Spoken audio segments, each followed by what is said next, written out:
quelques jours seulement après que l'armée ait été célébrée après son acte héroïque à Batibo pour libérer la sénatrice Regina Mondi et plein d'autres otages, eh bien, 4 militaires viennent d'être épinglés dans une autre bavure. 9 personnes ont été tuées à bout portant. Eh bien, les militaires les contraignaient à indiquer où se trouvent leurs camarades. Une exaction que le haut commandement n'a pas tardé à condamner. Mesdames, Messieurs, bonjour, bienvenue à la rétrospective de l'information sur Canal 2 International. Le recap de la semaine en 52 minutes.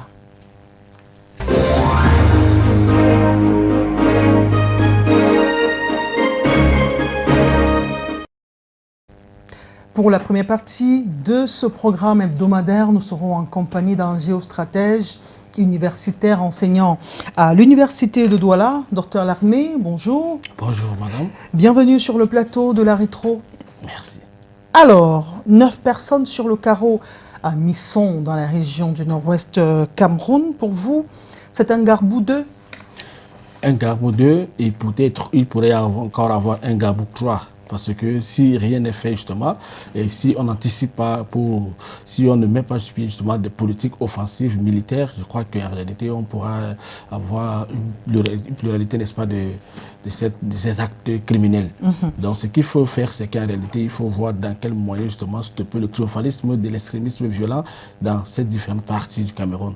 Voilà pourquoi effectivement il est nécessaire de nourrir justement l'effort des forces armées et en communiquant justement avec la population aide aussi à donner des informations vraies pour qu'effectivement l'armée essaye donc de distiller son opération militaire afin de traquer tous ces malfrats justement qui essaient de mettre à mal le pays. Alors pour le cas d'espèce, la population est victime selon le propos du haut commandement militaire. Il y a eu un communiqué du service de la communication du haut commandement militaire au Cameroun qui indiquait justement que les populations ont subi un traitement inapproprié face à une sorte de résistance des populations à fournir des informations relatives à la disparition entre guillemets de 2 camarades de l'armée.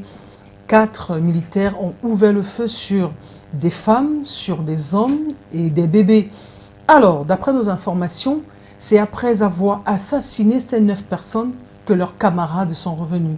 Et nos informations également nous indiquent que leurs camarades s'étaient retirés pour fumer. Ça paraît banal, ça paraît anodin, mais se couper de l'équipe dans un environnement de guerre, c'est grave, non? Même pour leur propre sécurité. C'est une faute technique, voire même une faute de tactique justement, qui ne devrait pas se répéter. En même temps, il s'agit d'une certaine lapalissade. On va se dire que pourquoi effectivement quelqu'un va quitter le groupe pour aller fumer. Bon, l'information est là, mais peut-être il faudrait encore comprendre si l'information est vraiment effective. Parce que cela paraît justement banal. Pourquoi penser toujours que c'est parce qu'il s'est retiré? Mais attends, il y a ce qu'il faut comprendre. La meilleure des choses, c'est que le groupe, justement, comme on dit, l'union fait la force. Donc l'armée, justement, devrait davantage se renforcer. Et aussi, le véritable problème, c'est que qui peut facilement donner les informations, n'est-ce pas, à l'armée? Est-ce que l'armée est infiltrée par, n'est-ce pas, des personnes qui, justement, font un double jeu? Est-ce que l'armée, justement, est sincère? Est-ce qu'il y a des personnes sincères, justement, dans ce groupement? Est-ce qu'il y a autant de choses? Il y a plusieurs questions qu'on devrait se poser. Et tout cela devait nous renvoyer à comprendre que fait la population? Parce que la population devait être en adéquation avec le militaire sur le champ de bataille pour que les informations soient plutôt anticipées par, n'est-ce pas, le militaire plutôt que les rebelles ou alors, je ne sais pas, des extrémistes et autres. Dans ce cas-là, vous accusez les populations à quel niveau? Qu'est-ce qu'elles ont? À quel moment est-ce qu'on peut les incriminer pour justifier l'acte des militaires qui les ont tirés dessus? Dans une première partie, effectivement, on pourrait incriminer parce que la population est à elle, la population n'est pas touchée, la population n'est pas menacée, la population ne constitue aucune menace, ou alors ne subit aucune menace justement de ces groupes extrémistes. Mais c'est plutôt l'armée qui subit des frappes et qui subit justement des agressions et des actes criminels. Voilà pourquoi il faudrait comprendre que est-ce que la population locale de cette partie du Cameroun est sincère avec l'armée? Est-ce que la population sait que l'armée est là pour son bien et pour sa propre sécurité? Voilà des questions qu'il faudrait se poser. Beaucoup pensent que c'est à partir justement des actes criminels ou alors en coopérant justement avec ces forces du mal que le Cameroun parviendra à sortir ou alors qu'il pourrait avoir un certain changement socio-économique. Non, nous pensons que l'armée, la population doit prendre ses responsabilités et la population doit comprendre que l'armée est là pour les protéger et non pour leur vouloir du mal. Vous remettez en question le communiqué du ministère qui condamne ces militaires qui ont tiré sur les populations. On a parlé d'usage disproportionné de la force face à des individus qui n'ont malheureusement, qui n'étaient pas armés, à qui on demandait où sont nos frères et il n'y avait pas de réponse. Et au finish, les frères sont revenus après que le massacre se soit déjà produit. C'est justement pour ça que nous pensons que, d'une part, nous avons taxé la population de ne pas coopérer et d'autre part, justement, nous pensons qu'il n'est pas... En fait, que la population n'avait pas l'information, n'avait pas la réponse. Oui, il est justement, c'est un acte fortement condamnable, justement, parce que les mains nues ne doivent pas subir, n'est-ce pas, les coups de feu. Donc voilà pourquoi le ministère, justement, essaie de menacer, justement, monte le créneau et rappelle, justement, ceux-là qui tiennent des armes de revenir à la raison. Parce qu'il ne s'agit pas, justement, de s'attaquer à la population. Donc, il y a tellement de choses. Est-ce que, justement, il y a un acte patriotique, un acte nationaliste, n'est-ce pas, dans la logique ou alors dans l'action militaire posée par ces personnes? Voilà des différentes questions qu'il faudrait se poser. Donc, il faudrait comprendre que la population subit du matraquage, n'est-ce pas, du militaire. Parce qu'il y a certaines personnes qui ne mesurent pas l'ampleur de leur rôle. L'État joue, n'est-ce pas, des fonctions régaliennes. Et ces fonctions régaliennes sont opérationnalisées par les forces de défense, par les forces armées. Et ce qui fait que ces forces, justement, doivent plutôt protéger la population et non s'attaquer à la population. Voilà effectivement ce que nous pouvons dire. Mais il faut comprendre en réalité qu'il y a tellement de cacophonie dans cette zone, il y a tellement de cacophonie, ce qui fait que l'information même qu'on peut avoir reste encore biaisée. Voilà pourquoi il faut creuser davantage pour comprendre la réalité afin de voir pourquoi il y a eu un tel comportement. Donc, voilà les raisons pour lesquelles nous pensons que les deux cas sont condamnables. Autant on va condamner le militaire, autant il faut aussi rappeler la population qu'en réalité, il faut coopérer pour aider justement les forces armées à avoir l'information réelle pour pouvoir mieux se positionner et voir dans quels moyens combattre uniquement ce qui nuit à la stabilité de l'État et non justement les mains nues ou alors des personnes innocentes. Sauf que dans le cas d'espèce, on présente deux parties, on présente des camarades d'un groupe, on parle de l'armée justement, qui à un moment donné ne revoit plus d'eux des leurs et s'en prennent aux populations pour que ces populations leur disent où est passé leur camarade. Sauf que au finish, ces populations sont tuées, leurs camarades reviennent, ils revenaient, sont allés se soulager, prendre la cigarette. Et donc, à l'évidence, ces camarades n'étaient pas embrigadés, n'étaient pas pris en otage avec le concours de la population. Nous sommes dans ce schéma-là pour dire, et nous vous posons la question en tant que géostratège, qu'est-ce qui peut animer deux personnes qui sont en guerre à se détacher du groupe, même si c'est pour des besoins personnels, qu'est-ce qui peut l'animer à quitter le groupe? C'est un déficit de formation, c'est quoi? C'est pas un déficit de formation. À des moments, vous savez, dans une opération pareille, il pourrait y avoir des stratégies qu'on doit opérer sur le terrain. Ces deux personnes qui se détachent du groupe, peut-être ils sont considérés comme des éclaireurs. Peut-être l'armée ou alors le groupe est alerté par une information qui sous-entend, ou alors qui sous-entendrait qu'il y a peut-être l'ennemi qui est en train d'arriver. Et maintenant, il y a d'autres gens qu'on voit comme des éclaireurs. Ils partent justement recueillir l'information à l'aval pour davantage informer la base, pour que la base se prépare pour une offensive quelconque. Mais cette fois-ci, on se rend compte qu'il y a une certaine précipitation. C'est-à-dire qu'ils n'ont pas patienté. Peut-être ils n'ont pas essayé de voir comment, ou alors trouver un autre moyen de communiquer justement avec les deux soldats qui s'étaient retranchés du groupe. Voilà, c'est ça que nous condamnons. La précipitation et le fait justement de s'en prendre dans la population. Mais si s'en prend dans la population, c'est parce que dans plusieurs opérations, on a constaté que la population préfère coopérer avec les extrémistes parce qu'ils ont plus peur que les terroristes que l'armée régalienne. Voilà le véritable problème. Donc dans cette logique de précipitation, ils se sont appris justement à la population et plus tard, les deux sont revenus. Donc maintenant, la question qu'il faudrait se poser, que sont allés faire justement ces deux soldats? Pourquoi ils se retranchent du groupe? Bon, lorsqu'on parle de soulagement, ça reste encore à vérifier. Parce que nous pensons que dans un champ de bataille, il n'y a pas le temps justement suffisant pour aller se soulager. On le fait et vite fait justement, on revient, on n'est-ce pas, rattrape le groupe.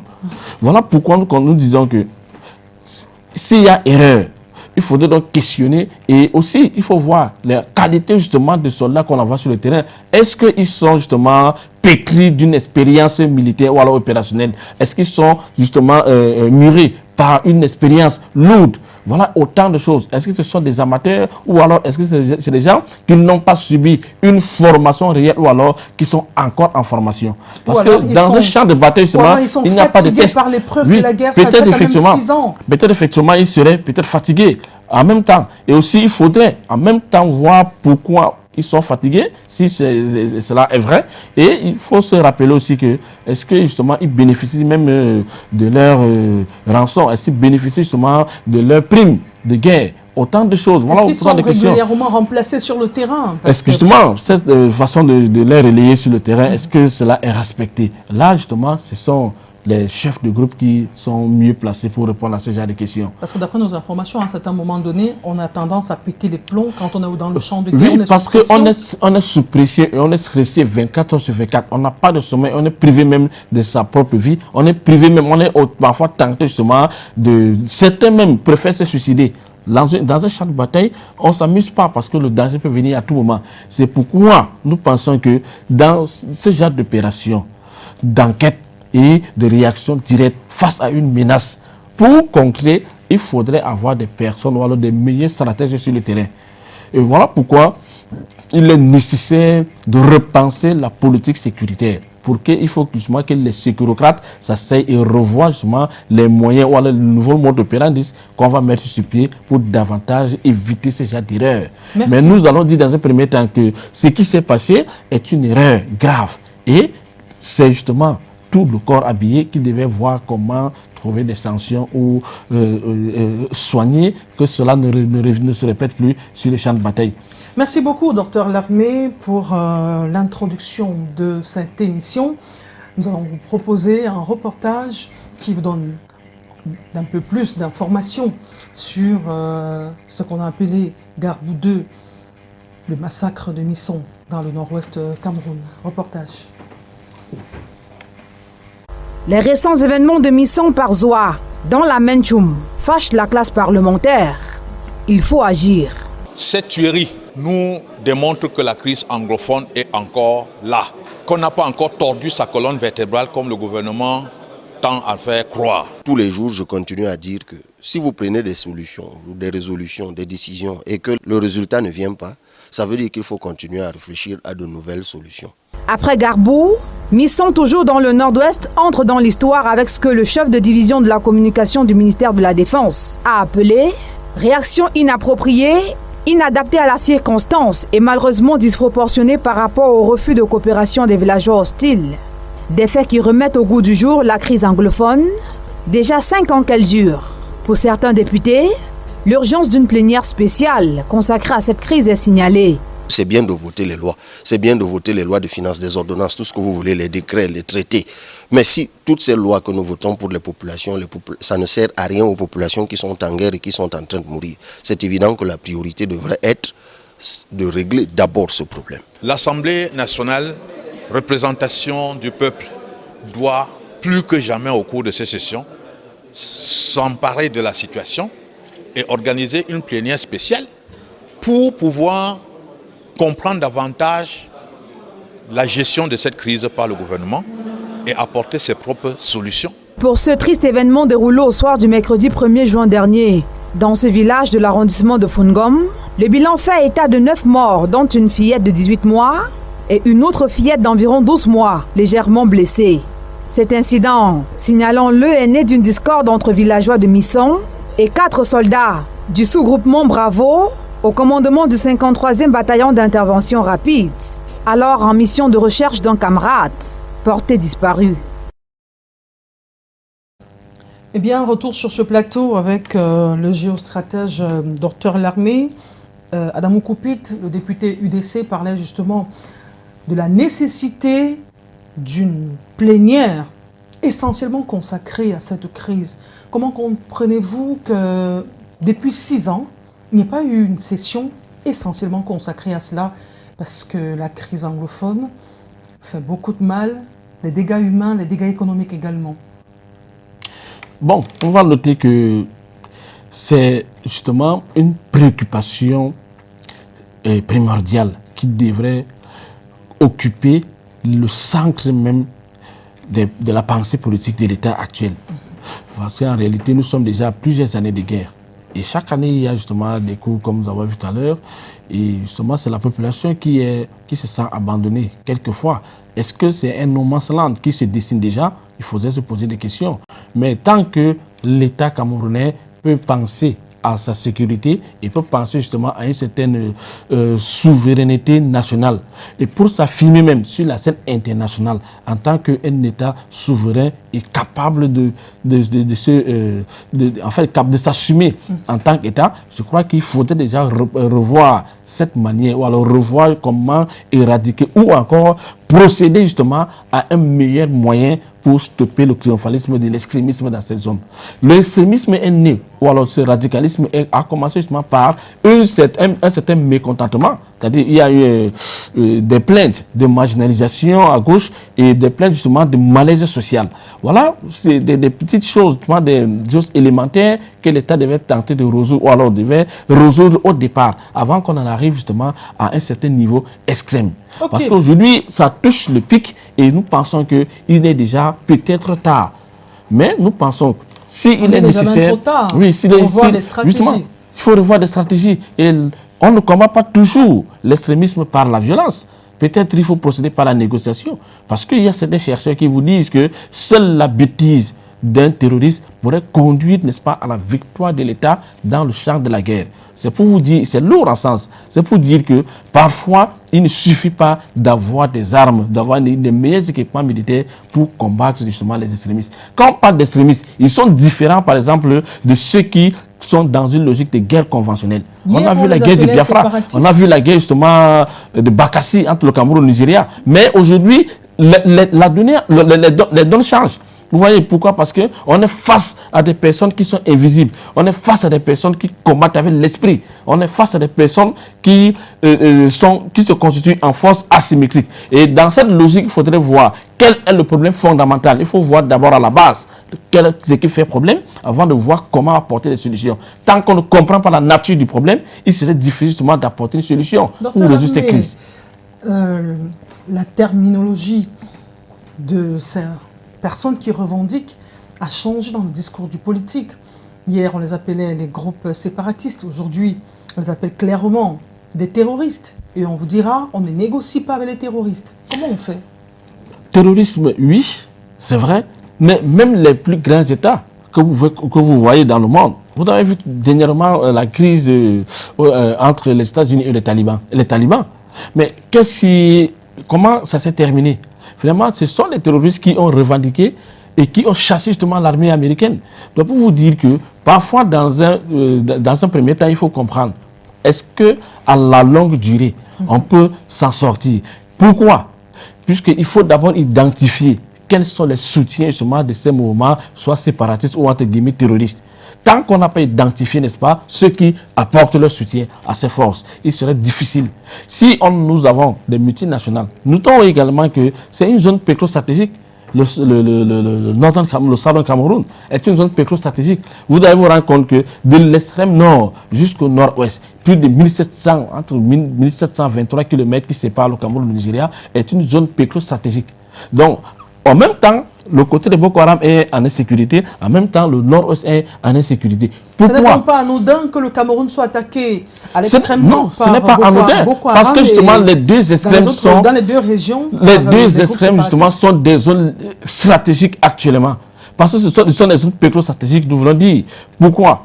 Donc, une insécurité qui se déclenche quelque part, il faut comprendre les questions qu'il faudrait se poser à la base. Que contient ce sol ou alors ce sous-sol? On se rend compte que toutes ces zones justement sont riches en ressources pétrolières.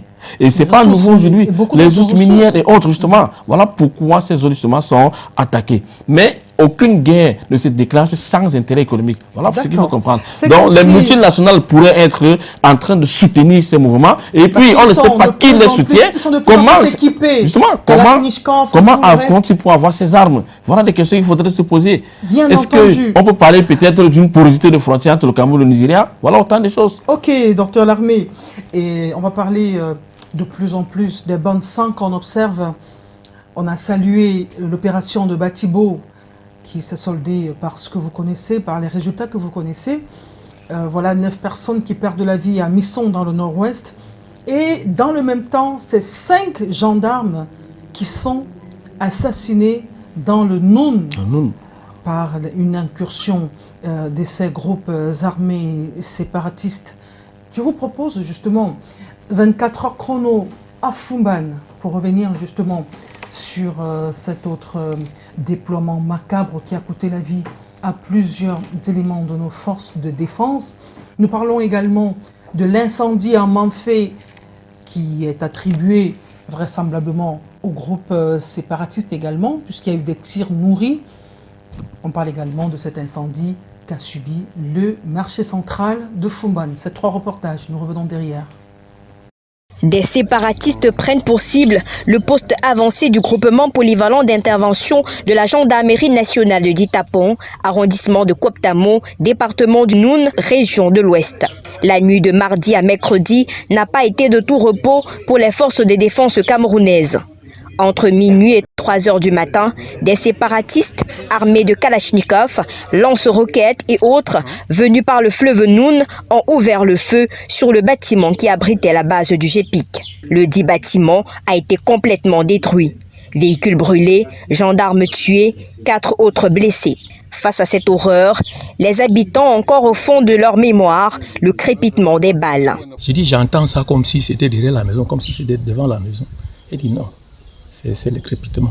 Et du coup, je me relève un peu du lit. J'ai compris que tout le village est donné des balles. Un peu partout. Le gouverneur de la région de l'Ouest s'est immédiatement rendu à Ditapon. Face à ce carnage, Awafonka Augustine s'adresse aux populations. Dans chaque village, les jeunes doivent se constituer d'une manière ou d'une autre avec la collaboration et sous la supervision le chef de village et le sous-préfet pour être en alerte, pour faire face et bagarrer pour l'intérêt de leur village. Les forces de défense camerounaises sont là pour protéger les populations frontalières avec le nord-ouest en crise. Le patron de la région condamne avec la dernière énergie cette attaque qualifiée de terroriste et invite les populations à collaborer entièrement avec les forces de l'ordre pour éviter de telles atrocités à l'avenir. Les forces de défense sont là pour eux et ils doivent collaborer avec eux.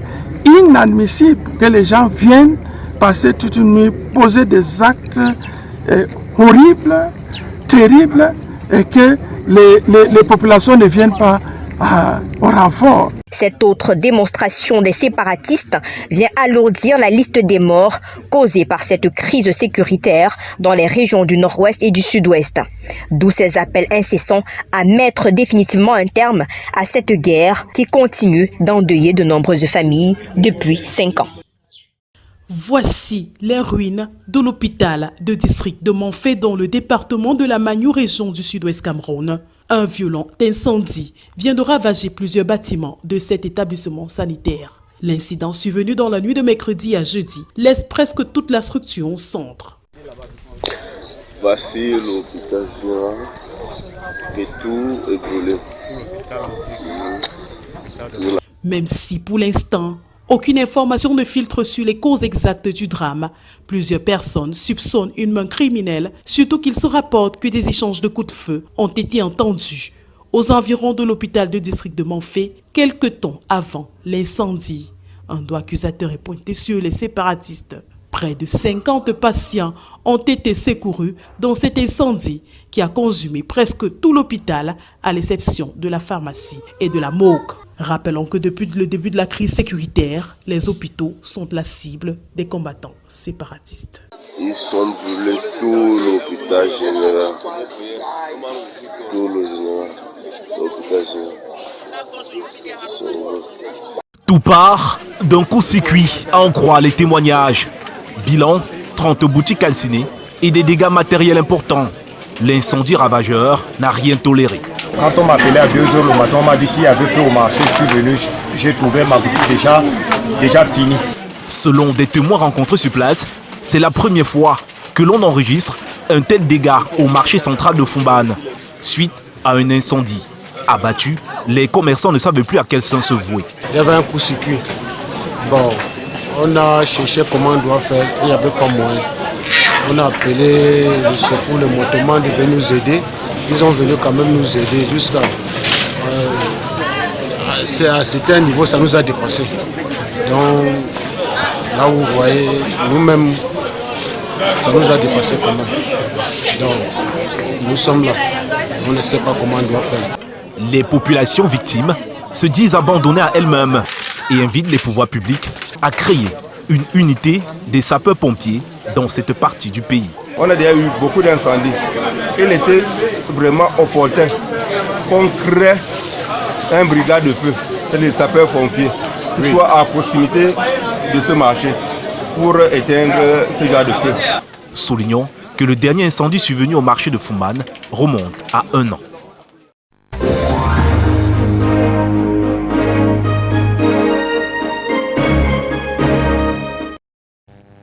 Nous nous intéressons à nouveau à ce qui s'est passé à Foumban, notamment cette incursion des bandes armées qui se sont attaquées à la gendarmerie et ôté la vie à 5 éléments des forces de défense. La situation s'enlise sur le terrain, mais on entend de moins en moins la communauté internationale. On a vu, d'après nos informations, les assaillants sont arrivés avec des lance-roquettes, sont arrivés avec des kalachnikovs. Ce sont quand même des armes assez sophistiquées pour des gens qu'on qualifiait de pas armés, ce sont des apprentis, etc. et qui ne pouvaient pas faire front face à une armée aussi solide, aussi outillée que l'armée camerounaise. Il faut comprendre que le Cameroun... On a envie de se demander d'où viennent ces armes.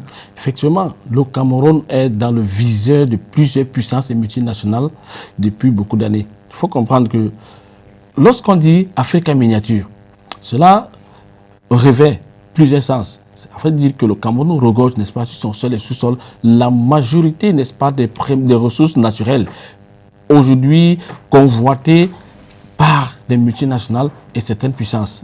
Alors, et il y a justement des matières grises au Cameroun, comme on vient de découvrir, comme le coltan, le colombo tentatil à l'extrême nord, où justement Boko Haram est en train de vouloir dominer. Ceci explique tout simplement que aucune action internationale ne se fait sans intérêt économique. Ou alors, toute action internationale est toujours structurée ou alors subordonnée dans la logique d'un quelconque intérêt.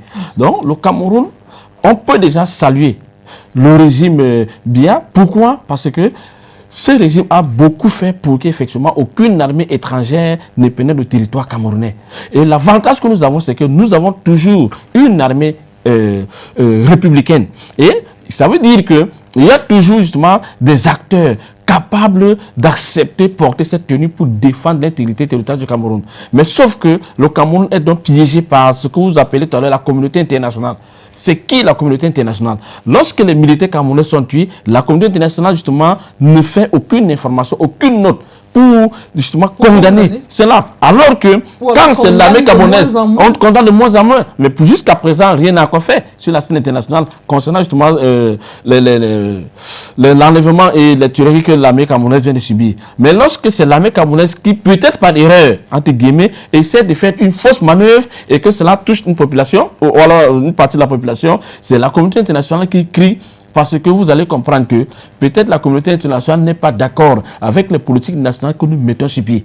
Donc, le régime en place au Cameroun est en train de tout faire, c'est-à-dire batailler pour que le Cameroun reste justement avec une armée républicaine. Nous venons de signer justement un accord de défense avec la Russie. Peut-être c'est par là que viendra plusieurs solutions. Si l'adversaire détient des Kalachnikov, il faut savoir effectivement qui sont, n'est-ce pas, derrière, qui financent ces mouvements terroristes. Nous ne pouvons plus parler simplement d'une action séparatiste. Effectivement, il s'agit là des terroristes parce que c'est une guerre asymétrique et ce sont des personnes qui sont invisibles. Comment doit faire pour stopper le triomphalisme du terrorisme dans cette zone? Et on est parti justement de la région du nord-ouest, sud-ouest pour la région de l'ouest. Vous voyez qu'il y a déjà une certaine avancée. Ça veut dire que ceux qui sont derrière cette affaire d'insécurité, ce sont des personnes qui maîtrisent bien la géographie du Cameroun. Donc il faut comprendre qu'on devait repenser. On devait voir comment organiser l'armée en fonction de la nouvelle géographie camerounaise. C'est-à-dire que boucher les parties poreuses qui pourraient être susceptibles ou alors faciliter la pénétration de ces forces négatives qui déstabilisent, n'est-ce pas, le Cameroun. Donc pour dire que le Cameroun est dans un complot international parce que toutes les puissances, n'est-ce pas, ou alors toutes les guerres qui se passent au Cameroun sentent le deuil du pétrole. Ça veut dire que le Cameroun aujourd'hui attise les appétits des grandes puissances et des multinationales. Il y a des multinationales qui ont des budgets supérieurs peut-être 10 fois ou 100 fois même à l'État camerounais. Voilà pourquoi je vous disais tout à l'heure qu'on devrait voir dans quel moyen, soit si on ne peut pas négocier avec les terroristes comme on le dit, mais on peut dans une moindre mesure utiliser une puissance comme un partenaire ou alors faire une alliance stratégique avec une puissance qui est justement l'ennemi des puissances et qui déteste le Cameroun. C'est une logique géostratégique. L'ami de mon ami n'est pas forcément mon ami, mais l'ennemi de mon ami, il peut être mon ami. Donc la logique géostratégique est claire. Donc vous allez comprendre peut-être que dans l'analyse qui pourrait expliquer ou alors justifier le fait que le Cameroun signe un accord de défense avec la Russie, c'est parce qu'en réalité, la Russie est en train de conquérir la majorité des puissances des multinationales à caractère occidental qui tentent de déstabiliser l'Afrique noire pour justement voir dans quel moyen extirper ou alors extraire leurs ressources naturelles en toute illégalité. Voilà pourquoi le Cameroun aujourd'hui devait voir comment concret très tôt. Et c'est pourquoi je vous dis d'ailleurs qu'il faut comprendre que le Cameroun doit passer à la vitesse supérieure. Et le Cameroun doit anticiper, encercler justement toutes les zones susceptibles d'être dangereuses et voir comment raser tous ceux qui portent des armes pour déstabiliser leur pays. Et tout à l'heure également, le gouverneur de la région a parlé aussi du manque de collaboration avec la population. Il serait très difficile. L'armée camerounaise, qui est d'ailleurs brillante et forte, il faut le dire, parce qu'on a vu les opérations militaires que le Cameroun a fait même pour stopper, pour stopper l'avancée. L'une des meilleures d'Afrique. Tout à fait, pour stopper l'avancée de l'insécurité de la Centrafrique vers l'Est Cameroun. Et alors, cela a été fait et l'armée camerounaise est sortie victorieuse, parce qu'aujourd'hui, l'Est peut être, on peut dire que l'Est est déjà en paix, mais à un moment donné, c'est l'Est qui subissait justement ces mêmes violences militaires par des rebelles. Retournons en Coptamo justement avec le gouverneur Awafonka Augustine qui appelle les populations à se mouvoir un peu. Ne voyez-vous pas que ces populations sont prises entre le fer et l'enclume? Est-ce qu'on le dit comme ça? Non, attends, on va couper au banc de montage. On dit le prix entre le fer et l'enclume. C'est ça? C'est entre le marteau et l'enclume. Voilà. Justement, on va retourner à Coptamo. Le gouverneur de la région de l'Ouest, Awafonka Augustine, appelle les populations à se mouvoir un peu plus. Docteur Lamé, ne voyez-vous pas que les populations sont prises entre le marteau et l'enclume? Il y a des Kalachnikov qui arrivent de temps à autre, les populations ne les ont pas. Comment faire face? Comment aider l'armée justement dans un contexte comme celui-là? Les bandes armées font leurs incursions la nuit et sont lourdement armés. Ceux qui tiennent des armes et qui pénètrent la zone de Coptamo, par exemple, ne sont pas des étrangers. Comment ils maîtrisent la géographie de cette zone? comment ils maîtrisent, n'est-ce pas, la sociologie de cette zone. Ça veut dire que c'est peut-être des populations qui ont été formées dans ce même village. Voilà pourquoi on appelle, justement, voilà pourquoi le gouverneur en appelle à une certaine collaboration. La collaboration ici est lourde en sens, c'est-à-dire qu'il s'agit, n'est-ce pas, de ne pas trahir son pays, de ne pas trahir justement l'armée. Quand on parle de coopération, ça veut dire que si on vient vous coopter pour entrer dans le camp adverse et combattre votre propre pays, même si on vous donne des milliards, vous devez être capable de dire non, j'aime mon pays et je vais justement défendre mon pays par tous les moyens. Donc le seul rôle que la population doit faire, c'est de refuser d'appartenir justement à ces groupements des forces du mal et de coopérer plutôt avec l'État pour apporter des informations. Voilà là où la population est utile. Et cela justement devait favoriser à mettre sur pied des mouvements de conscientisation qui pourraient conduire, n'est-ce pas, à une certaine nationalisation ou alors un nationalisme qui favoriserait donc la population à comprendre qu'aujourd'hui, nous devons participer aux côtés de nos forces de l'ordre. À Koptamo, justement, dans le Noun en général, il y a une arrivée massive des déplacés qui partent des territoires qui sont contrôlés par le sieur général Nopiti, entre guillemets, justement. Ces populations disent fuir parce qu'elles sont obligées de rallier le camp des séparatistes, et elles préfèrent justement partir, faute de se faire tuer si jamais elles restent sur place et ne combattent pas aux côtés de ce fameux Nopiti. C'est déjà une réaction à saluer, non? Quand à un moment donné on pensait que les populations et ces séparatistes, c'était le grand amour entre eux. C'est déjà quand même quelque chose. Nous pensons que justement c'est un acte appréciable. Donc, les populations laissent les terres, elles vont dans des zones justement où alors elles sont à la recherche de l'abri. Mais ces terres abandonnées sont occupées par qui? Est-ce qu'on s'est rendu compte que les Nopiti et son groupe, n'est-ce pas, de terroristes ne visent que des terres qui sont stratégiques pour la population? On ne vise pas une terre au hasard. Lorsqu'on provoque des crises, c'est pour justement chasser la population. C'est pour que la population parte d'un point pour un autre point. Et l'espace abandonné serait peut-être riche en ressources. Et justement, cette ressource pourrait être exploitée de manière illicite, à l'insu même de l'État. C'est ce qu'on appelle le no man's land.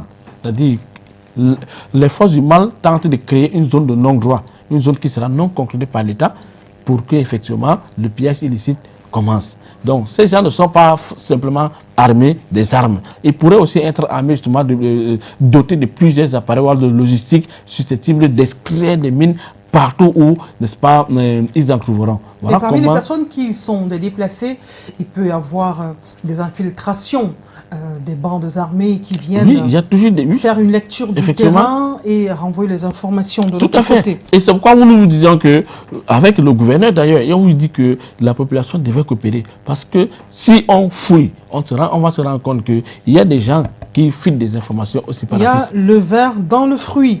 Merci beaucoup. Nous allons sortir de cette thématique et nous sommes très heureux pour les explications qui ont été données par vous, le géostratège Dr Lamé.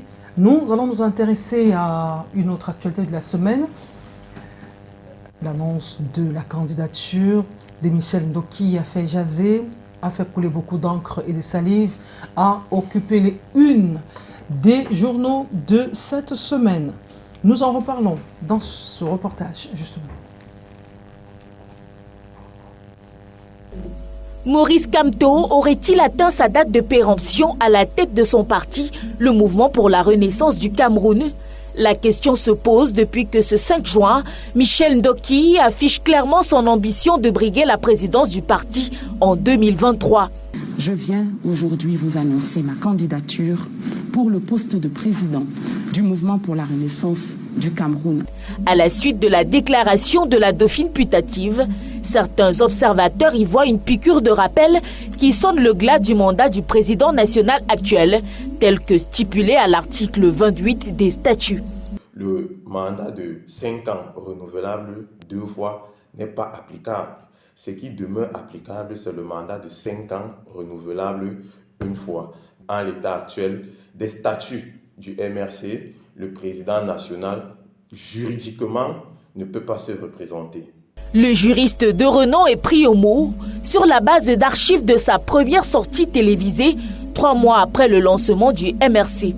Nous sommes le seul, l'unique parti politique qui limite le mandat du président national du parti à un mandat renouvelable 2 fois. Au sein du parti, l'article 28 ne fait l'objet d'aucune ambiguïté. Le directoire originel, porté par acclamation, avait pour objectif d'asseoir les bases du MRC. L'article 48 précise d'ailleurs la non-rétroactivité des modifications apportées par la Convention de 2018. Cette période de 5 ans uniquement pour implanter, ce n'est pas compté sur les 2 mandats qu'on va briguer si on nous réélit. Les élections en 2018 étaient le tout premier à commencer à compter les mandats. Ça veut dire que Maurice Kamto est sur sa première mandat. Il a le droit de se prononcer à ce 2e mandat en 2023. Après ça, il ne peut plus. En attendant le terme en avril 2023 du mandat actuel, l'annonce officielle de la Convention de 2023 est en sursis. Visiblement, les candidats devront encore faire face à Maurice Kamto, comme le prévoient les statuts.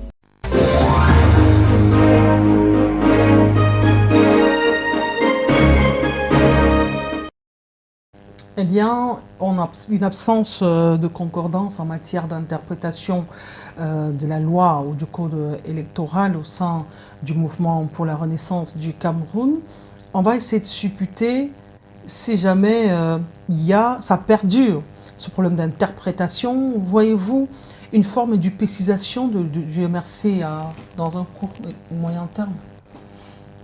Tout à fait. Vous savez, un parti politique est comme une organisation qui naît, qui grandit et qui meurt.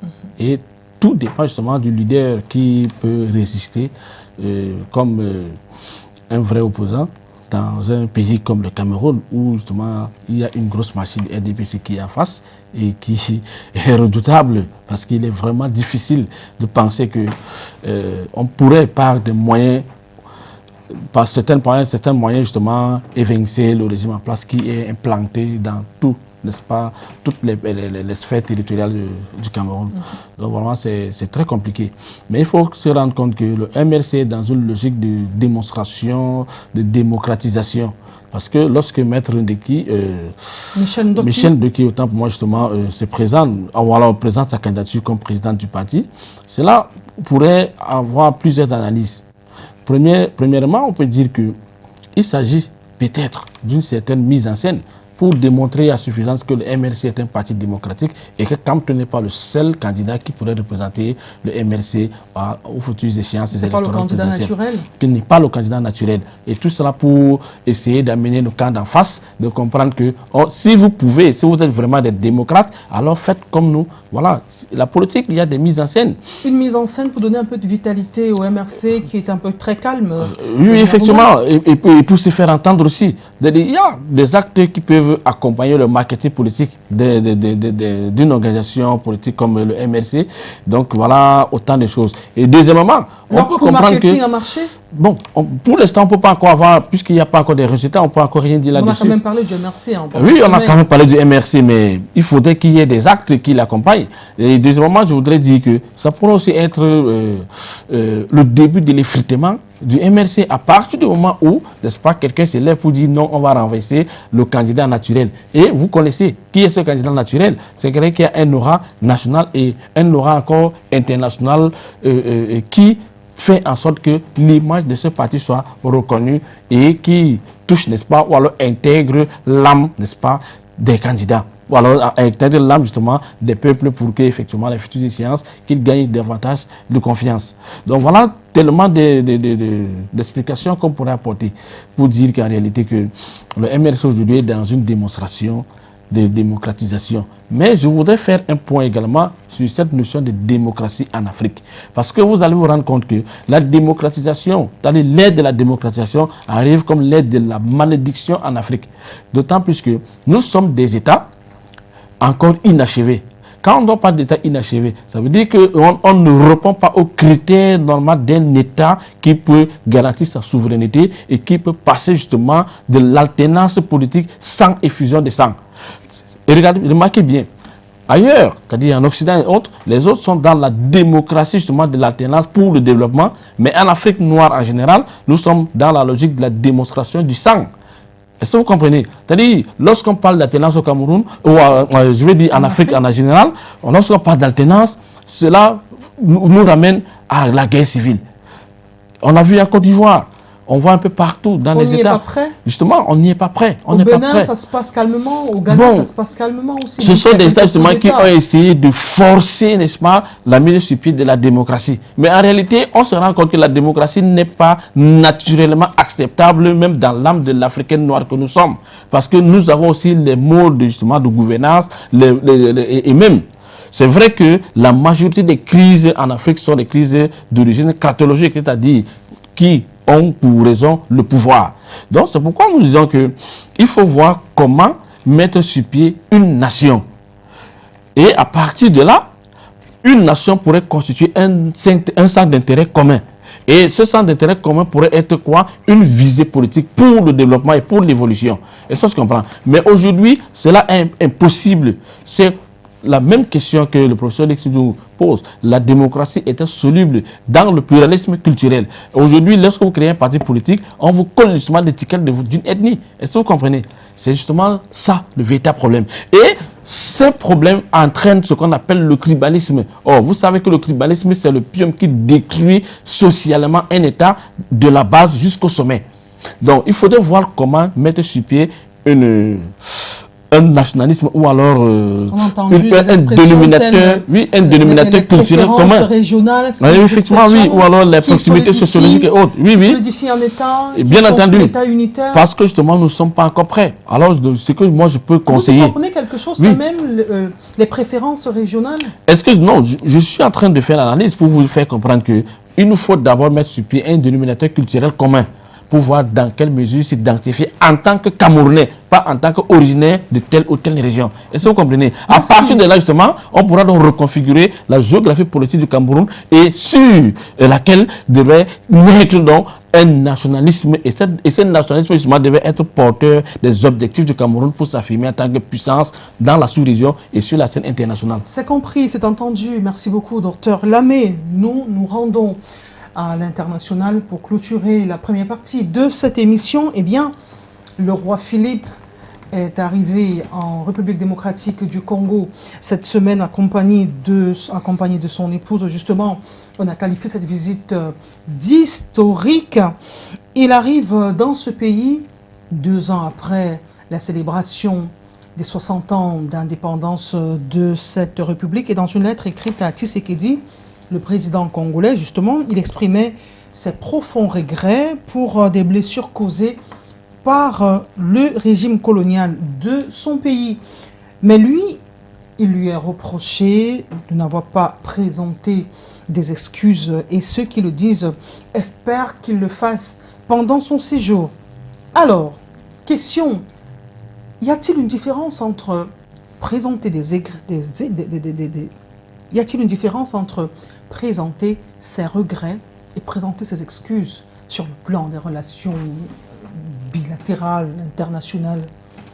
Le roi Philippe, en posant cet acte, reconnaît déjà que la Belgique est le pays qui a implanté le socle du mal et de l'insécurité perpétuelle en RDC. Je dirais déjà, moi, voilà ce que je pourrais voir comme une certaine observation de manière sociologique. Oui. On va dire que ce regret n'est pas toujours acceptable ou alors apprécié. C'est vrai que le mal est déjà fait. Aujourd'hui, il vient exprimer son regret et puis on ne va pas s'arrêter là. Maintenant, la RDC reste toujours dans la léthargie des conflits, d'insécurité perpétuelle. Pourquoi? Parce qu'il y a une certaine transposition des crises naturelles de la Belgique vers la RDC. La Belgique avait 3 pays comme colonie. Nous avons la RDC, le Burundi et le Rwanda. Et dans les années 1834, lorsque la Belgique, sous Léopold II, a commencé l'exploitation minière dans l'est de la RDC, qui n'était pas très peuplée et qui n'avait pas justement une main-d'œuvre dynamique et très qualifiée, voilà, la Belgique va donc aller au Rwanda et au Burundi prendre des populations pour venir travailler dans les champs miniers au Congo. Est-ce que vous comprenez? Et justement, ces populations vont rester. Ils vont créer même des familles, certains vont positionner Congolais et autres, et ça va créer un nouveau peuple. Et au lendemain de l'indépendance, cela se revendique donc en tant que Congolais, ce qui n'est donc pas accepté par les natifs, ou alors les autochtones, comme on aime bien souvent le dire, Congolais qui occupent justement cette partie. C'est pourquoi vous avez voyé plusieurs guerres tribales entre les Bafulure et les Barundi dans la zone de l'Est du Congo. Parce qu'en réalité, voilà comment la Belgique a créé un problème fondamental aujourd'hui qui tente de détruire la RDC. Eh bien, dans quelques lectures historiques, il nous est enseigné que sous le roi Léopold II, il y a eu près de 10 millions d'Africains qui ont été assassinés en exploitant la RDC justement. Il était obligatoire pour les travailleurs d'atteindre un certain quota dans les champs. Il fallait trouver des mines, etc., le caoutchouc, l'ivoire. Et ceux qui n'atteignaient pas leur quota voyaient leurs membres amputés. Qu'ils arrivent aujourd'hui à présenter des regrets ou des excuses, est-ce que cela pourrait contribuer, ou alors à quel niveau cela pourrait-il contribuer à résoudre la brutalité coloniale qu'a vécu ces peuples d'Afrique? C'est du pur phallocratisme. Nous pensons qu'on ne peut pas justement effacer cela tout d'un coup. Il faudrait que la Belgique trouve un moyen de contribuer à la stabilité des Grands Lacs, à une stabilité justement perpétuelle. Mais comme la sécurité d'un espace territorial africain ne saurait être pensé à l'extérieur. Donc il faudrait qu'il nous donne des secrets. Parce que cela, en fait, il y a même eu plus de 10 millions de personnes qui sont décédées. Oui, dans ce matraquage colonial, il y a eu plus de 10 millions de personnes. Et puis aujourd'hui même, ça continue parce que après la Belgique, on a vu les États-Unis avec Mobutu et autres. Et après les États-Unis, on voit également Paul Kagame. Vous voyez que ça continue. Parce que Paul Kagame, justement, est en train de jouer le rôle de commissaire de police des États-Unis dans les Grands Lacs. Et les Grands Lacs, la RDC est toujours attaquée par des rebelles qui viennent du Rwanda. Il y a toujours des conflits, justement. Donc voilà autant de choses. On vous dit par exemple que le Rwanda est l'un des premiers pays exportateurs de cassiterie dans le monde, alors que le Rwanda on ne trouve aucun espace minier qui puisse produire ces cassiteries sur le sol rwandais. Voilà tellement de choses qu'il faut comprendre. Eh bien, il y a dans les déclarations de plusieurs anciens colons ou descendants de colons, on remarque justement que les déclarations, des regrets, des déclarations, des excuses sont justement dans l'air du temps. On a vu le roi, le prince William aller présenter des excuses du côté de la Jamaïque. On a entendu Macron également parler d'excuses pour ce qui est de la guerre d'Algérie. Les Allemands également en ont parlé concernant le Burundi et d'autres pays africains. Les excuses s'arrêtent là justement. Comment réparer le préjudice? Le Burundi et la RDC ont demandé par exemple 43 milliards de dollars à la Belgique et à l'Allemagne. Quelles sont les chances pour que cet argent, on dit en droit l'argent essuie les larmes, quelles sont les chances que cet argent puisse être payé à ces deux pays-là? L'essentiel n'est pas seulement de demander les moyens financiers, mais ils peuvent procéder d'une autre manière, exprimer leurs besoins sociaux et demander à ces puissances coloniales de venir les construire sur place. Besoin des services sociaux comme par exemple les hôpitaux, les routes, les voies de communication, les autoroutes et tout ça pour faciliter justement un certain développement ou alors un début de développement. Mais il faut comprendre que ces ex-colonies, enfin je veux dire ces ex-puissances coloniales sont dans une certaine logique justement de se reconnecter avec l'Afrique. Je vous ai dit tout à l'heure que l'action internationale est toujours structurée ou alors subordonnée dans la logique des intérêts. Ça veut vous dire que aujourd'hui il y a deux puissances ennemies aux Occidentaux qui gagnent du terrain en Afrique. Il s'agit de la Chine et la Russie. Alors, ces actes que vous voyez, justement, c'est une manière de se reconnecter parce que la Chine et la Russie sont bien positionnés aujourd'hui pour salir, vilipender, diaboliser l'Occident vis-à-vis des Africains. Parce que nous avons subi, justement, des crimes commis par les Occidentaux. Donc, toutes ces puissances sont dans une logique de pouvoir contrôler l'Afrique. Parce que l'avenir d'un pays qui veut la puissance serait de contrôler l'Afrique. C'est de gagner, n'est-ce pas, du terrain en Afrique. Donc voilà pourquoi nous sommes dans un combat géostratégique ou alors de rivalité des puissances entre l'Occident et les forces communistes. Est-ce que vous comprenez? Donc l'Afrique aujourd'hui est toujours dans la logique des batailles entre les deux camps. On est toujours peut-être dans une guerre froide, on dirait. Pour sortir justement sur la thématique, le nom de Patrice Lumumba, Emery Lumumba, le premier ministre sous l'ère indépendant du Congo indépendant, au centre des échanges justement. On sait comment il a été tué. Et on sait également le rôle que la Belgique a joué dans l'assassinat. Et on suppute également sur la complicité de la CIA. Sa dent pourrait être remise en Belgique dans les prochains jours. Comment pensez-vous justement que cette visite, puisque vous parliez d'intérêt, puisse reconnecter les deux peuples? Tout est basé sur l'intérêt. Les peuples sont toujours, les États sont dans la conquête des terres, la géostratégie. Que faire pour que dans 20-30 ans, les mêmes peuples ne soient pas en train de redemander encore pardon aux victimes d'aujourd'hui? C'est tant il est vrai que tout est basé sur l'intérêt et que même une demande de pardon n'est pas aussi sincère que celle-là. C'est pour justement atteindre une certaine fin. Tout à fait. Il n'y a pas de sincérité dans ce que nous voyons. C'est tout simplement un théâtre international. Un théâtre international dans la logique où vous avez fait du mal à quelqu'un, vous êtes conscient, mais vous revenez encore faire semblant de demander pardon à cette personne.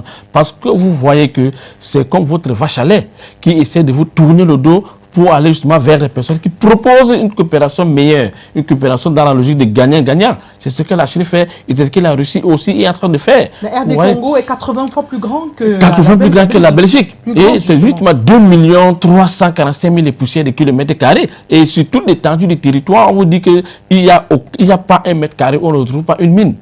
Vous voyez, il y a autant de choses. Et ce n'est pas seulement des mines, parce que la RDC, justement, est un territoire nécessaire pour le développement de l'Afrique. Parce que la RDC, à elle seule, peut mettre sur pied un barrage hydroélectrique capable d'alimenter toute l'Afrique. Est-ce que vous comprenez? Voilà l'importance. Donc, l'insécurité de la RDC ne devait pas concerner uniquement les Congolais, mais ça devait concerner d'abord l'Union africaine, qui est l'organisation régionale. Voir comment sécuriser la RDC et comment exploiter la RDC pour le développement des pays africains de manière générale. Donc, c'est parce qu'on a ce manque, justement, d'africanité en nous. On a ce manque, n'est-ce pas, de reconfiguration naturelle pour se réappartenir soi-même. Voilà pourquoi il est difficile, n'est-ce pas, de penser qu'on pourrait facilement sortir du joug colonial. De plus en plus, il y a des chefs d'État, il y a des dirigeants qui tendent à se reconnecter, n'est-ce pas, avec l'Occident dans une logique de penser qu'ils peuvent demeurer au pouvoir. Regardez en Côte d'Ivoire, par exemple, on a vu ce qui s'est passé en 2010 et tout le monde est témoin qu'il y a des Africains qui sont encore prêts à sacrifier l'Afrique et que ce n'est pas tout dirigeant africain qui aiment l'Afrique. Ils sont nombreux qui sont des espions formés justement dans des écoles et dans les centres politiques américains pour venir davantage recoloniser l'Afrique. Il faut noter qu'au lendemain des indépendances, la Belgique était faible pour mettre sur pied un système néocolonial. Et c'est ce que beaucoup des gens ne savent pas.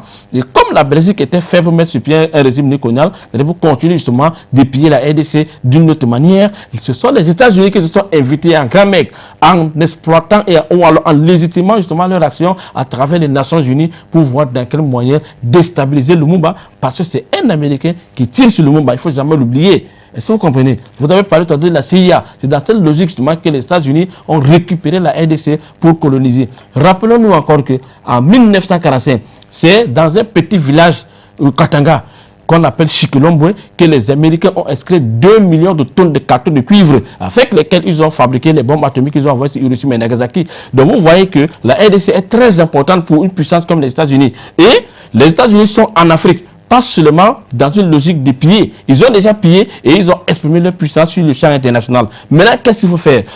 Il faut empêcher qu'une puissance rivale comme la Chine ou bien la Russie ne vienne aussi en Afrique pour s'accaparer, n'est-ce pas, des mêmes ressources et atteindre, n'est-ce pas, le même niveau nucléaire. Voilà des techniques que les Américains mettent sur pied pour voir comment. Et aujourd'hui même, il y a toute une politique qui est engagée pour décourager justement ou alors pour dépoutiniser les Africains. Parce qu'aujourd'hui, tous les Africains chantent le nom de Poutine comme le sauveur. Mais il faut comprendre que il faut revenir à la base. Lorsque les Muammar Kadhafi ont proposé de mettre sur pied une armée africaine dont la base serait Douala, pourquoi il avait choisi Douala? Parce que Douala, c'est l'une des villes les plus stratégiques du golfe de Guinée. Les tanks américains, par exemple, sont à 2 semaines de Douala. Voilà comment est-ce que le Cameroun devient une zone d'insécurité, en fait, devient dans le viseur des multinationales. Parce qu'il faut déstabiliser à tout prix le Cameroun et s'imposer.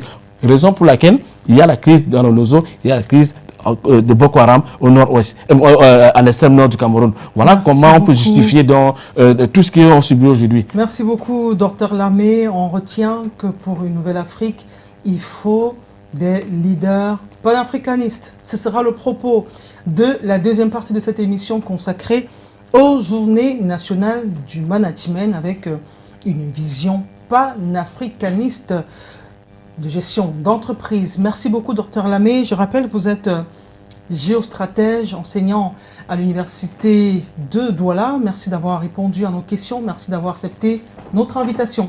C'est moi qui vous remercie. À tout à l'heure. Pour la deuxième partie, nous recevons Dieudonné Tieté, qui est le directeur général du cabinet Panes Conseil, coordonnateur, organisateur des Journées nationales du management. Rendu à la deuxième partie de cette émission, nous parlons à présent des Journées nationales du management qui se tiendront au siège du JICAM du mercredi 22 juin au vendredi 22 juin. Et pour en parler justement, nous accueillons sur ce plateau Dieudonné Tieté, directeur général du cabinet Panes Conseil. Il est coordonnateur et organisateur général des JNM. Monsieur, bienvenue, bonjour. Bonjour Monique. Ça fait longtemps, 3 ans, vous n'êtes pas venu sur notre plateau, 3 ans on n'a pas vu les Journées nationales des management. Bon, c'est vrai que le monde a un peu arrêté de fonctionner entre 2020 et 2021. Oui. À cause de cette fameuse Covid, justement, qui nous a fait suspendre un peu l'événement, puisqu'il était impossible, voire difficile aux gens de se rencontrer. Bon, fort heureusement, en 2022, nous repartons avec la 13e édition des Journées nationales de management, avec naturellement beaucoup de demandes, hein, parce que l'année dernière, les gens nous ont demandé pourquoi ne pas organiser en ligne, et ainsi de suite. Bon, on se disait, cette année, qu'il pleuve ou qu'il neige, on aurait une édition. Et fort heureusement, le Covid nous a un peu laissé du répit, en supposant et en espérant qu'il va partir définitivement. Donc, nous repartons avec cette édition des Journées de management. Avec de grandes innovations, certainement. Oui, toujours des innovations. D'abord sur la thématique qui se veut très d'actualité, parce qu'on va parler du recadrage des entreprises. Parce que dans un environnement comme le nôtre, qui a véritablement changé au plan des habitudes, au plan des méthodes de travail, au plan de l'environnement, du contexte lui-même, l'entreprise la plus sérieuse est celle qui doit se poser la question de savoir est-ce que je garde la même stratégie. Et une fois qu'elle pose la question de la stratégie, elle doit aussi interroger son business model. Et quand vous avez interrogé votre business model, la troisième question c'est de savoir est-ce que l'organisation que j'ai en place doit rester la même. Et en dernier lieu, est-ce que ma manière de manager ne va pas changer. Vous voyez, c'est dans cette agilité-là et dans cette mouvance que l'entreprise doit s'adapter à son environnement et trouver des éléments stratégiques, organisationnels, managériels qui lui permettent de garder le cap sur la performance. C'est donc le bon moment d'y penser parce qu'on sort d'une crise, on rentre dans une crise, notre crise, la crise ukrainienne. Tout à fait. Qui risque quand même de changer un certain nombre de données qui jusqu'ici rendaient le monde un peu plus stable. Donc les choses vont changer et le questionnement sur la stratégie devient extrêmement important. Merci beaucoup. Vous avez planté le décor de Dieudonné Tieté. On entend de plus en plus parler des journées nationales du management et surtout en milieu professionnel. Alors, pour celui qui entend parler des INM pour la première fois, il s'agit de quoi? Alors, les JNM, c'est quoi? En fait, c'est une plateforme de rencontre entre des entreprises qui ont des grandes avancées technologiques en matière de management, parce que veut dire technologie managériale, parce qu'il y a de la manière dans le management, des entreprises qui ont des avancées considérables sur le plan du leadership, viennent donc présenter les méthodes en face de celles qui se cherchent encore ou celles qui sont sur le chemin.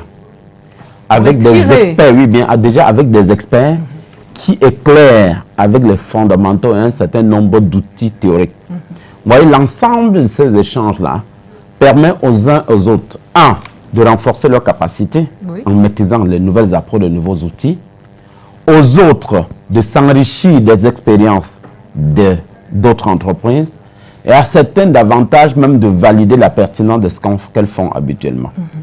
Donc en fait, les JNM, c'est plus qu'un séminaire, puisque pour la partie séminaire, il y a justement des experts. Nous en avons à peu près 12 cette fois-ci qui vont intervenir pour parler de fondamentaux, des outils, des méthodes.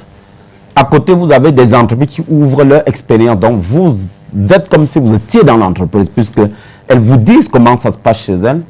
Et en précisant naturellement comment ces outils s'appliquent, comment ça marche, quelles sont les difficultés qu'elles rencontrent. Également, elles vous donnent des leçons qui vous permettront d'éviter les écueils dans lesquels elles sont tombées. Donc c'est une rencontre annuelle qui regroupe les cadres dirigeants, les managers opérationnels et même les superviseurs. En réalité, personne ne devrait manquer ce genre de rencontre parce que c'est l'unique rencontre sur l'Afrique centrale. Je suis souvent jaloux de l'Afrique de l'Ouest parce que quand je vais en Afrique de l'Ouest, il y a 3 à 4 rencontres comme ça par an. Et au Cameroun, on a une seule rencontre, donc il ne faut pas la louper. Et parfois, on a l'impression qu'on en a beaucoup. Pourtant, ailleurs, on en fait tout le temps. Non, même si on en faisait toutes les semaines, ce ne serait pas suffisant. L'Afrique centrale, c'est quand même l'une des parties de l'Afrique qui est la plus en retard relativement aux problèmes d'intégration, de circulation. Et même, je peux le dire sans risque de me tromper aujourd'hui, sur le plan même de la manière d'utiliser la ressource humaine et même la ressource naturelle, on est en retard. Donc on a tout intérêt à s'ouvrir. C'est pour ça que dans ce genre de rencontres, nous faisons venir souvent les gars de l'Afrique de l'Ouest qui viennent un peu échanger avec nous sur leur façon de voir, leur façon de manager. Et ça permet globalement à la science managériale d'avancer. Alors, qu'est-ce que ça représente justement pour un manager, un chef d'entreprise qui participe à ces GNM? Bon, je le disais d'ailleurs tout à l'heure, ça représente d'abord quoi? C'est un lieu de renforcement des capacités. C'est un lieu de remise en question de ce que nous faisons. C'est un lieu d'appropriation de l'expérience des autres. C'est un lieu de change et c'est en même temps un lieu de réseautage. Donc, en général, les managers qui partent de là vont avec des outils, des méthodes qu'ils essaient d'expérimenter chez elles, en tenant compte des écueils que les autres ont rencontrés, et ça leur permet d'être un peu plus précis. Bref, ça vous ouvre l'esprit. Des choses que vous croyez souvent être impossibles, vous voyez que les autres ont réalisé. Et du coup, ça vous sort de votre zone de confort. Vous voyez une entreprise qui a 300 ans d'expérience, le promoteur est parti de ce monde depuis, et la vôtre ne parvient même pas à résister quand vous êtes malade pendant une semaine. Quand cette entreprise vous dit, c'est de cette manière que nous organisons, c'est de cette manière que nous pilotons et que nous manageons nos êtres humains. Vous comprenez tout d'un coup que vous avez à apprendre et que ce qui vous paraît impossible a été réalisé avec une autre entreprise. Et la dernière chose qui est la cerise sur le gâteau, c'est que nous encourageons toutes ces entreprises qui sont aux journées du management à ne pas arrêter la dynamique pendant les journées du management. Donc si vous êtes par exemple de l'entreprise X et que l'entreprise Y fasse une présentation qui vous intéresse, de par ses outils, c'est qu'on vous encourage à prendre contact avec elle et après les journées du management, aller dans cette entreprise, visiter, voir comment elle travaille pour qu'on puisse développer une synergie, une sorte de David et Goliath qui se tiennent pour avancer. Et une forme de réseautage aussi. Une forme de réseautage. Et je peux vous dire que ça marche très bien et ça fait partie de mes fiertés. Ok. Alors, on remarque également dans vos discours, tant dans les séminaires que vous tenez en Afrique centrale, en Afrique de l'Ouest et à l'Hexagone, justement, vous avez une position panafricaniste, Dieudonné Tieté, ce qui nous amène justement à vous poser la question de savoir en quoi est-ce qu'une telle rencontre, justement, pourrait être bénéfique pour les dirigeants africains. On sait, ce n'est plus seulement pour le Cameroun, les Journées nationales de management s'ouvrent, nous sommes rendus à la 13e édition. Ouais. Elles s'ouvrent à l'Afrique entière et même aux Occidentaux qui viennent parfois partager leur expérience. Qu'est-ce que vous dites aux dirigeants africains à travers ces JNN? Voyez-vous, je suis déjà quelqu'un qui, personnellement, puisque vous parlez de moi, je suis déjà fier de moi, fier de ma race, fier de ma culture. C'est pas être chauvin du tout? Non, pas du tout. Vous savez, en matière de management ou de leadership, le premier levier, c'est la confiance en soi. Et la confiance en soi se construit en général sur 3 choses. Oui. La capacité à m'accepter comme je suis, la capacité à me respecter, vous voyez, et la capacité à me construire une vision et des valeurs solides. Quand je les ai, ça me permet de construire mon charisme. Donc si vous refusez ce que vous êtes, vous ne pouvez pas avoir confiance en vous. La deuxième chose, c'est que je suis conscient que l'Afrique a des potentiels immenses. Et que l'Afrique ne peut pas continuer à dépanner et à servir les autres sans se servir. Et le problème de l'Afrique, ce n'est pas un problème de ressources matérielles, de climat, d'être humain, d'intelligence. Non, parce que tous les êtres humains naissent égaux devant Dieu et ont le même niveau d'intelligence en réalité. La preuve, c'est que les Africains font plein de choses dans le pays occidentaux qui ne parviennent pas à faire chez eux. Donc, le principal problème, il est d'ordre managérial et d'ordre leadership. Et notre travail aujourd'hui, c'est justement de réfléchir à l'échelle africaine pour dire de quelle manière allons-nous nous organiser pour trouver une sorte de magie managériale et leadership qui permet à l'Afrique de se développer une approche de gestion qui intègre sa culture, parce que je vous disais tout à l'heure, je dois m'accepter, qui intègre la culture africaine pour que pour une fois, il soit en harmonie avec ce qu'il est à l'intérieur de l'entreprise. C'est pour ça que nous sommes foncièrement panafricains. Mon rêve aujourd'hui, celui de PANES, et celui même des Journées nationales du management, c'est de construire la masse critique de leaders dont l'Afrique a besoin pour un développement durable et soutenu. D'accord. Alors, on a parlé de recadrage stratégique et des nouvelles approches de management en situation de crise. C'est le thème de cette 13e édition, justement, de Dieudonné Tieté. Qu'est-ce qui a motivé ce choix? Il est très fort. Ouais. À l'introduction, je disais tout à l'heure que, vous voyez, l'entreprise, c'est comme un corps qui vit dans un environnement. Et plus que l'environnement change, le corps doit s'adapter à son environnement. C'est vraiment comme l'objectif d'un appareil photo. Vous voyez, quand vous tournez, ça se règle et ça s'ajuste pour que l'image soit bonne. L'entreprise, c'est exactement ça. Donc, quand vous êtes dans un environnement agile, VUCA comme celui que nous avons aujourd'hui, où tout change, j'ai même souvent l'habitude de dire nous sommes dans un environnement purement chaotique. C'est très difficile.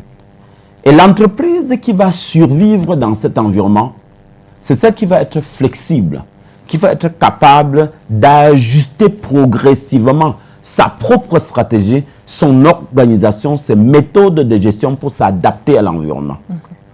Donc, au 21e siècle, en l'an 2022, si une entreprise pense que ses succès du passé vont continuer à justifier son succès d'avenir, c'est qu'elle se trompe. Le principe de la remise en question et donc du recadrage stratégique est prioritaire. C'est pour ça que j'invite toutes les entreprises véritablement à participer à cette rencontre pour laquelle j'ai fait venir vraiment des grosses pointures. Un consultant qui vient de HEC Paris, qui connaît très bien l'Afrique. Il y a un gros consultant très important, très intéressant, qui vit au Cameroun et qui s'est formé dans le pays asiatique, donc qui maîtrise très bien les questions de stratégie. Nous avons moi-même et les autres consultants, vous avez à peu près 12 personnes qui seront au chevet des entreprises, vous leur dire, voilà de telle manière, vous devez organiser votre veille stratégique, votre veille informationnelle. Voilà comment on met en place une stratégie. Voilà comment on la formalise. Voilà comment on l'ajuste. Voilà comment on la décline.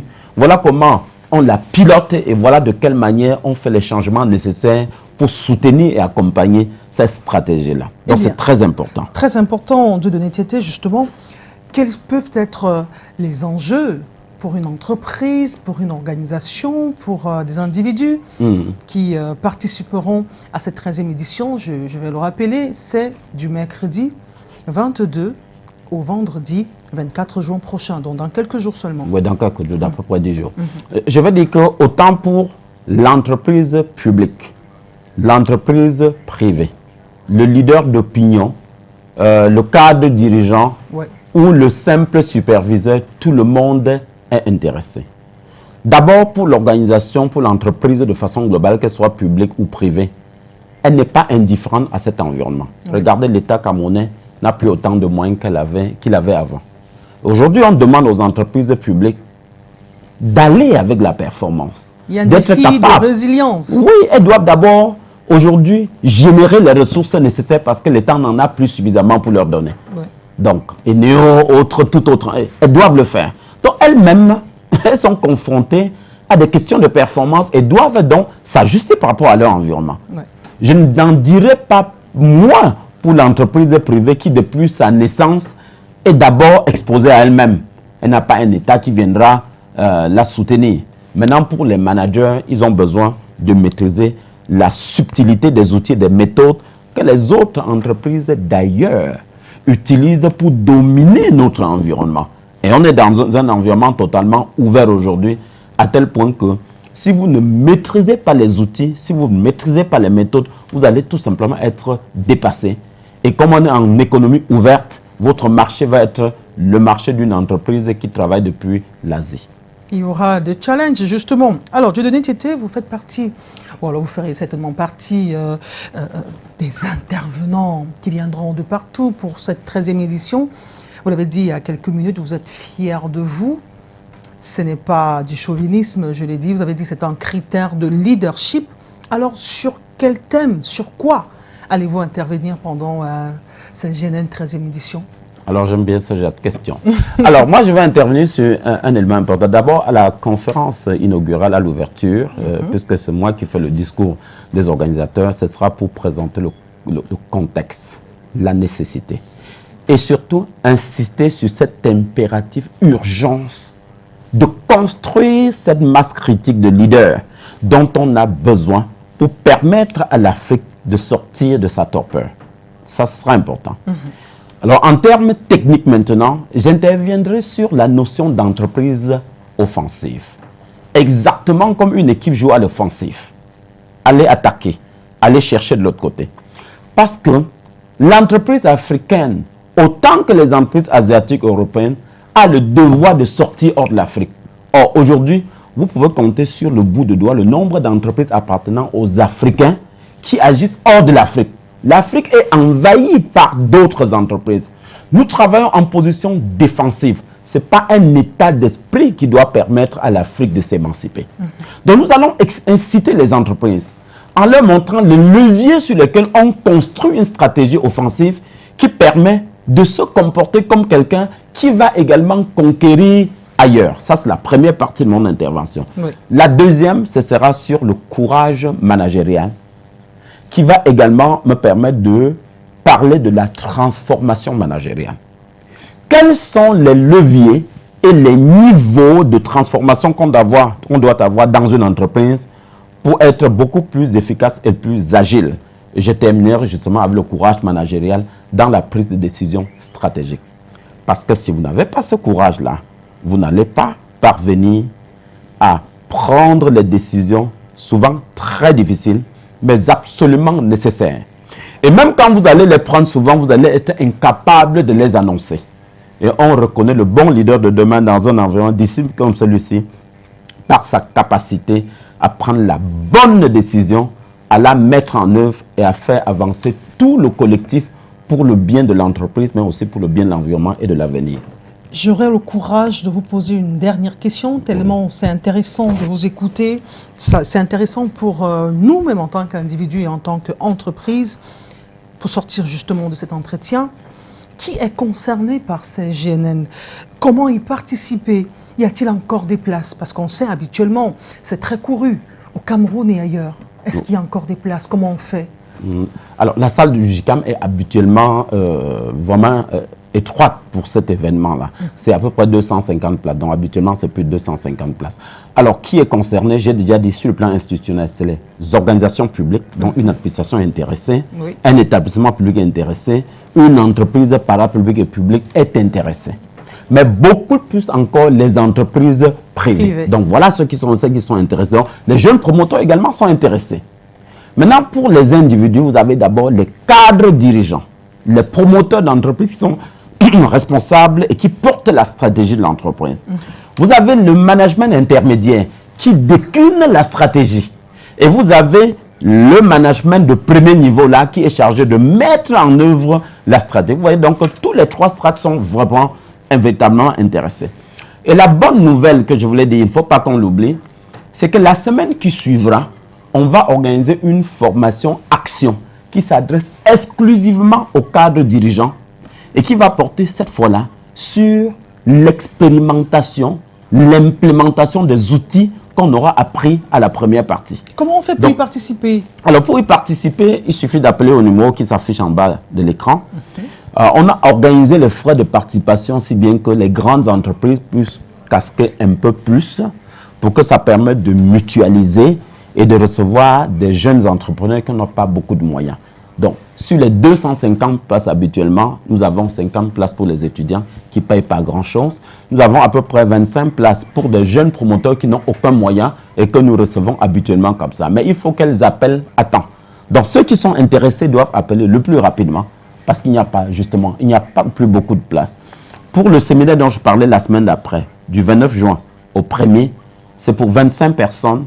Et on n'en a plus que 5 places. Donc, il est temps d'appeler pour prendre une réservation. Les numéros sont affichés au bas de l'écran et c'est sur ces mots, cet entretien riche justement avec le directeur général du cabinet Panes Conseil, organisateur et coordonnateur de la 13e édition des Journées nationales de management qui se tiendront à Douala du mercredi 22 juin au vendredi 24 juin justement.